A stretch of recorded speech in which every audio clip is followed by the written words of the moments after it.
வீடு இல்லாமல் வெட்ட வெளியில் குடிசையில் வசிக்கும் மக்கள். கொடைக்கானலில் நடுங்கும் குளிரில் பரிதவிக்கும் 40 குடும்பங்கள். வீடு இல்லை, வாசல் இல்லை என குடியிருப்பு வாசிகள் கண்ணீர்.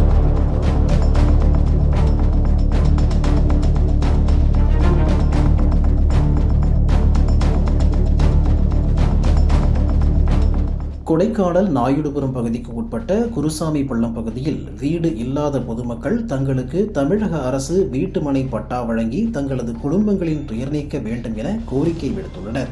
கொடைக்கானல் நாயுடுபுரம் பகுதிக்கு உட்பட்ட குருசாமி பள்ளம் என்ற பகுதியில் 40க்கும் மேற்பட்ட பொதுமக்கள் தங்களது குடும்பங்களுடன் வசித்து வருகின்றனர்.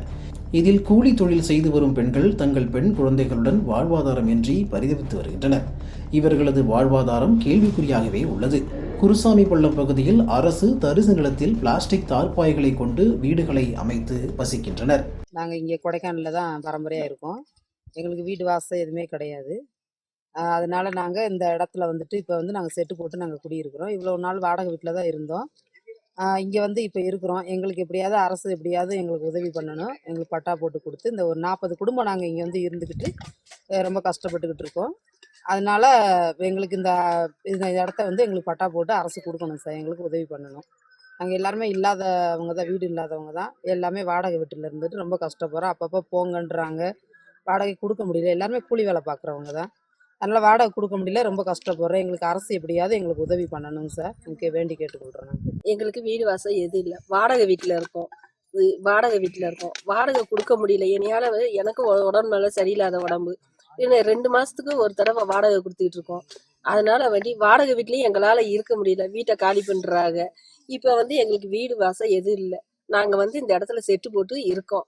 எங்களுக்கு அரசாங்கம் பார்த்து எங்களுக்கு எப்படினாலும் பட்டா வாங்கி எங்களுக்கு எதுனாலும் அரசாங்கம் பார்த்து எங்களுக்கு உதவி பண்ணணும். அதுதான் முடியும். பொம்பளை பிள்ளைகளில் இந்த லாஸ்ட் பொண்ணு ஊனமற்ற பொண்ணு. ஆனால் அவளுக்கு சொந்த வீடு இல்லாதனால ஒரு பாத்ரூம் வசதி இதெல்லாம் கிடைக்காம எங்கேயும் போகிற இடத்துல எனக்கு வாடகை வீட்டில் அந்த வசதி கிடைக்கல. போடவும் முடியாது. நான் வாடகை வீட்டில் போட்டு இருக்கவும் முடியாது. இது ஒரு சுற்றுனால அந்த பிள்ளைக்கு பாதுகாப்பு வேணும், சொந்த இடம் வேணும் அதுக்குன்னு. அதனாலே நாங்கள் அந்த 3 பொம்பளைக்கு பிள்ளைகளுக்காக வேண்டி தான் எனக்கு முக்கியமாக எனக்கு இந்த இடத்துல வீடு வேணும், இந்த பிள்ளைகளுக்காக வேண்டிய. மார்கழி கடும் குளிரில் வன விலங்குகள் நடமாட்டம் மிகுந்த வெட்ட வெளியில் பிளாஸ்டிக் கூரை அமைத்து மக்கள் வசித்து வருகின்றனர். அனைவரும் கூலி வேலை பார்ப்பதால் வீட்டு வாடகை கொடுக்க முடியாமல் பிள்ளைகளுடன் பரிதவித்து வருகின்றனர். தங்களின் வாழ்வாதாரம் கருதி தரிசு நிலத்திற்கு வீட்டுமனை பட்டா வழங்க முதல்வர் ஸ்டாலின் உரிய நடவடிக்கை எடுக்க வேண்டும் என கண்ணீர் மல்க வலியுறுத்தியுள்ளனர்.